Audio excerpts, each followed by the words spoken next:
عالم میں ہے نرالا، اعلیٰ ہے اس کا مقام، مرکز تحفظ اسلام۔ نمبر 74، وَنُحِبُّ أَهْلَ الْعَدْلِ وَالْأَمَانَةِ، ہم جو عدل کرے اس سے بھی محبت کرتے ہیں، جو امین ہو اس سے بھی محبت کرتے ہیں۔ وَنَبْغِضُ أَهْلَ الْجَوْرِ وَالْخِيَانَةِ، ظالم سے بھی بغض رکھتے ہیں اور بددیانت سے بھی بغض رکھتے ہیں۔ اس کا مطلب کیا ہے کہ جو عادل ہیں، امین ہیں، ہم ان سے پیار کرتے ہیں، اور جو ظالم ہیں اور خیانت کرتے ہیں ہم ان سے نفرت کرتے ہیں۔ خیانت عام ہوتی ہے، خیانت عقیدے میں ہو، خیانت علم میں ہو، خیانت مسائل میں ہو، خیانت مال میں ہو، خیانت ہی ہوتی ہے۔ اور یہ یاد رکھنا، عقیدے کی خیانت دنیا کی خیانت سے بدتر ہے، علمی خیانت عملی خیانت سے غلیظ ہے، اور شریعت میں خیانت کرنا یہ دنیا میں خیانت کرنے سے بدتر ہے۔ اللہ کا شکر ادا کریں، اللہ نے آپ کو اہل حق کے ساتھ جوڑا ہے، دینداروں کے ساتھ رکھا ہے، اس نعمت کی قدر کریں۔ دنیا بہت تھوڑی ہے، اس نے ختم ہو جانا ہے، مسئلہ ہمیشہ حق بیان کرنا سیکھیں۔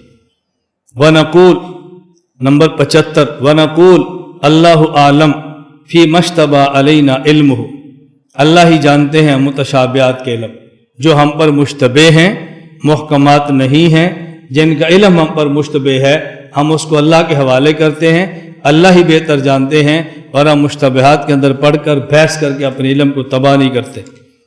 76، وَنَرَى الْمَسْحَ عَلَى الْخُفَّيْنِ فِي السَّفْرِ وَالْحَضَرِ كَمَا جَاءَ فِي الْعَصْرِ، موزے پر مسح کرنا ہم اس کے قائل ہیں، حالت اقامت میں ہو تب بھی قائل ہیں، اور حالت سفر کے اندر ہو تب بھی قائل ہیں۔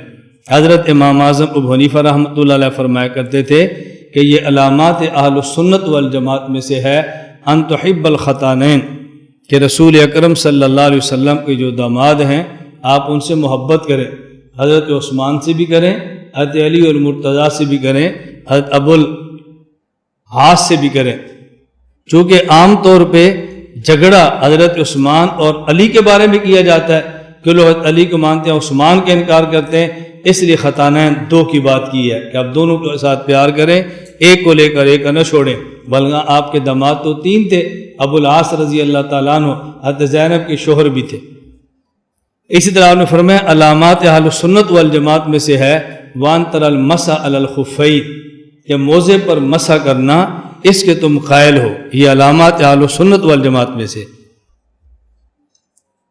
77، والحج والجہاد فرضان ماضیان ما اولی الامر من المسلمین برہم وفاجرہم الی قیام الساعہ لا یبطلہما شیء ولا ینقضہما، حج بھی فرض ہے، جہاد بھی فرض ہے، اور دونوں قیامت تک فرض رہیں گے۔ بادشاہ فاسق ہو تب بھی فرض رہیں گے، اور بادشاہ صالح اور نیک ہو تب بھی فرض رہیں گے۔ لا یبطلہما شیء، اگر دنیا میں سارے لوگ نیک ہو جائیں ان کی فرضیت پھر بھی ختم نہیں ہوگی، دنیا میں سارے فاسق ہو جائیں ان کی فرضیت پھر بھی ختم نہیں ہوگی۔ یہاں 2 باتیں بہت اچھی طرح سمجھ لیں۔ ایک بات کہ نماز، روزہ، زکوٰۃ اور حج یہ بنیادی ارکان ایسے ہیں 4 کہ جس کے بارے میں عام طور پر لوگ تعویل سے کام نہیں لیتے، بلکہ ان 4 کو ایسے مانتے ہیں جیسے ماننا چاہیے۔ یہاں یہ بحث نہیں کرتے کہ لغوی معنی یہ ہے اور شرعی معنی یہ ہے، ایک ہی معنی لیتے ہیں جو کہ شرعی ہے، لیکن ایک جہاد ایسا رکن ہے اور ایسا شریعت کا بنیادی عمل ہے کہ جس کے بارے میں لوگ تعویلات سے کام لیتے ہیں، اس کا لغوی معنی یہ ہے اور شرعی معنی یہ ہے۔ یہ صرف جہاد کے ساتھ ظلم ہوتا ہے کہ جہاد جوہد سے ہے، جوہد کا معنی مشقت ہے، لہذا جس عمل کے اندر مشقت ہوگی وہ جہاد ہی ہوگا۔ تو یہ آپ نماز کے بارے میں کیوں نہیں کہتے؟ یہ بات حج کے بارے میں کیوں نہیں کہتے کہ حج کا معنی القصد و ارادہ؟ تو جب بھی کسی چیز کا ارادہ کریں گے وہ حج ہوگا، اس کے لیے 5 لاکھ روپیہ خرچ کر کے مکہ جانے کی ضرورت نہیں ہے۔ کسی نیک کام کا ارادہ کر لو تو حاجی صاحب بن جاؤ گے۔ الصوم الامساک، تھوڑی دیر رک جانا، اسی کا نام روزہ ہے۔ لہذا جب بھی آدمی کسی گناہ کے کام سے رک جائے وہ صائم ہی شمار ہوتا ہے۔ تو جون اور جولائی کے گرمی کے روزوں میں صبح سے شام تک کھانا پینا اور محبت بری بیوی سے رکنے کی کیا ضرورت ہے؟ نئی نئی شادی ہوئی ہے، گرمی ہے، اے سی لگا ہوا ہے، موسم بہترین ہے، اور کیوں رکتے ہو؟ بس لوگ بھی روزہ پھر بھی ہو جائے گا، اپنا شوق بھی پورا کرو اور روزوں کے ثواب بھی کما لو۔ کوئی بھی نہیں کہتا، ہر بندہ کہتے ہیں روزے کا خاص معنی ہے۔ اذان ہمارے گاؤں میں اعلان ہوتا ہے بہترین تازے ٹماٹر آئے ہیں 25 روپے کلو۔ اس بندے کو تو اب اذان کی ضرورت نہیں ہے، کیوں؟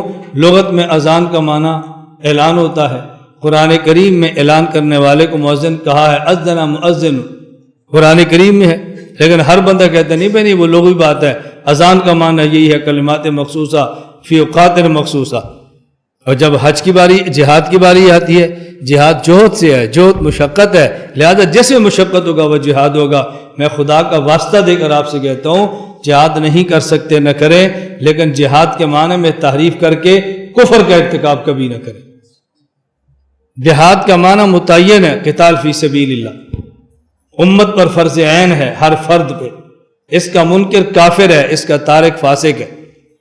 میں بھی نہیں کر رہا، مجھے 18 سال ہو گئے ہیں، میں عملاً جہاد کا تارک ہوں۔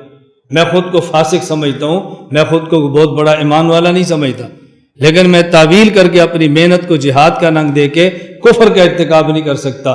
بس اللہ میرا اتنا ہی جرم معاف فرما دے تو میں سمجھتا ہوں اللہ کو مجھ پر احسان ہوگا کہ میں نے عملاً جہاد کو چھوڑا ہوا ہے۔ اس سے بڑی بات کیا ہو سکتی ہے؟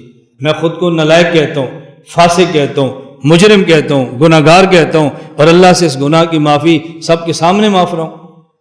باقی میں کیوں نہیں کرتا؟ کہ میرا عذر ہوگا، میرا عذر یہ میرے اللہ کا معاملہ ہے، اللہ میرے عذر کو قبول فرما کر معاف فرما دے تو اللہ کا احسان ہوگا، لیکن میں معنی میں تبدیلی نہیں کر سکتا۔ میں ایک جگہ پر گیا تو مجھے ایک صاحب تھے فرمان لگے، ماشاءاللہ مولانا یہ جو آپ کام کرتے ہیں بہت بڑا جہاد ہے۔ میں نے کہا میں اس کو جہاد ماننے کے لیے تیار نہیں، بہت اور بڑا یہ کیسے مان سکتا ہوں؟ بھی جہاد کے لیے ماں کی اجازت شرط ہے۔ اللہ کے نبی کے پاس یمن سے صحابی آئے، فرمایا کہ آپ کے والدین زندہ ہیں؟ کہ جی ہاں، فجاہد فیہما، دیکھو حضور نے والدین کی خدمت کو جہاد قرار دیا۔ میں نے کہا پھر یہ بھی کہا کرو کہ بیوی کی خدمت کرنا ہی بہت بڑا جہاد ہے، بیوی کے پاؤں دباؤ، ٹانگیں دباؤ، بیمار پرسی کرو۔ کیوں؟ حضرت عثمان غنی بدر کی جنگ میں شریک ہونا چاہتے تھے، فرمایا تمہاری بیوی رقیہ بیمار ہے، ان کی خدمت کرو، یہی جہاد ہے۔ حضرت عثمان بدری صحابی ہیں، حالانکہ بیوی کی خدمت کی وجہ سے نہیں گئے، بدر کے مال میں سے غنیمت ان کو ملی ہے، حالانکہ بیوی کی خدمت کی وجہ سے نہیں گئے۔ تو ماں کی خدمت جہاد ہے تو بیوی کی خدمت جہاد کیوں نہیں؟ کیونکہ ہمارے معاشرے میں ماں کی خدمت کو بہت بڑا کام سمجھا جاتا ہے اور بیوی خدمت کو بڑا نہیں سمجھتے، اس لیے ماں کی خدمت کو جہاد کہتے ہیں، بیوی کی خدمت کو جہاد نہیں کہتے۔ یہ جھوٹ مت بولو اور مت امت کو جھوٹی باتیں سمجھاؤ۔ اللہ کا شکر ہے ہر دور میں اللہ کچھ افراد ایسے پیدا فرماتے ہیں جو جھوٹ اور سچ کو دلائل سے الگ کر دیتے ہیں، بدنامیاں مول لیتے ہیں لیکن جھوٹ اور سچ کو الگ کرتے ہیں۔ یہ جو اللہ کے نبی نے فرمایا نا والدہ کی خدمت کرو، یہی جہاد ہے۔ اس کا مطلب اچھی طرح سمجھو، اس کا مطلب کیا ہے کہ حضرت عثمان نے خود کو پیش کیا ہے، رسول اللہ صلی اللہ علیہ وسلم نبی ہیں، آخری نبی ہیں، امیر المجاہدین بھی ہیں، پیش کیا ہے۔ یمن سے آنے والے نے خود کو پیش کیا ہے، مدینہ سے آنے والا خود کو پیش کرتا ہے، امیر صاحب فرما رہے نہیں تم نے پیش کیا تم قبول ہو گئے، تم ماں کی خدمت کرو، تم نے پیش کیا قبول ہو گئے، تم گھر کا خیال رکھو، تم نے قبول کیا پیش ہو گئے، تم مدینہ میں ٹھہر کے مسلمانوں کی امور سنبھالو۔ اس کا معنی یہ ہوتا ہے پیغمبر کی زندگی کو دے کر خود اپنی تشکیلیں کرنا یہ جہاد نہیں ہے۔ خود کو پیش کر دو، پھر امیر صاحب فرمائیں لیٹرین صاف کرو، جو خط اول پہ لڑنے کا اجر ہے وہ لیٹرین صاف کرنے کا بھی اجر ہے۔ کیوں؟ آپ نے خود کو لیٹرین کے لیے تیار نہیں کیا، امیر صاحب نے فرمایا۔ اس صحابی نے خود کو ماں کی خدمت کے لیے نہیں روکا، اللہ کے نبی نے روکا ہے۔ خود کو پیش کرو، اس کے بعد بات بالکل الگ ہوتی ہے۔ میں اس لیے وضاحت کر رہا ہوں کہ اللہ کے لیے اس کے اندر تحریف کر کے اپنے ایمان کو تباہ مت کرنا۔ دوسری بات یہ سمجھیں والحج والجہاد فرضان ماضیان، اس کا مطلب کیا ہے؟ ہمارے بعض لوگ دلائل دیتے ہیں اس بات پر کہ فلاں علاقے کا جہاد شرعی ہے۔ دلیل کیا ہے؟ اگر وہ بھی جہاد شرعی نہیں، وہ بھی جہاد شرعی نہیں، وہ بھی جہاد شرعی نہیں، تو اللہ کے نبی نے تو فرمایا کہ جہاد قیامت تک رہے گا، یہ ہونے والے جہاد سارے غیر شرعی ہیں، تو پھر اللہ کے نبی کی اس حدیث کا مطلب کیا ہوگا؟ اب جس کو سوال کرنا ہے وہ معنی نہیں سمجھا، اور جس نے جواب دینا ہے وہ بھی معنی نہیں سمجھا، دونوں الجھن کے شکار ہیں۔ بل جہاد ماضی مباسن اللہ، یہ جو اللہ کے نبی فرما رہے ہیں نا، یہ بات اچھی طرح سمجھیں، اس کا معنی ہے کہ حکم جہاد قیامت تک رہے گا۔ اس کا معنی یہ نہیں کہ جہاد عملاً قیامت تک رہے گا، ہو سکتا ہے درمیان میں ایسا کوئی وقت آ جائے اور عملاً جہاد شرعی نہ ہو، اور جہاد شرعی نہ ہونے کی وجہ سے ہم اس کو جہاد نہ کہہ سکیں، لیکن اس کا معنی یہ نہیں کہ حکم جہاد ختم ہو جائے۔ تو الجہاد و مازن کا معنی عام لوگ سمجھتے ہیں کہ عملی جہاد ہر وقت رہے گا، اس کا معنی یہ نہیں عملی جہاد، اس کا معنی ہے حکم جہاد ہر وقت رہے گا، یہ کبھی بھی منسوخ نہیں ہوگا، یہ کبھی بھی ختم نہیں ہوگا۔ مرزا قادیانی آیا تھا تاکہ حکم جہاد کو منسوخ کر دے، لیکن وہ بیچارہ خود منسوخ ہو گیا ہے اور حکم جہاد منسوخ نہیں ہو سکتا۔ اعلیٰ ہے اس کا مقام، مرکز تحفظ اسلام، مرکز تحفظ اسلام۔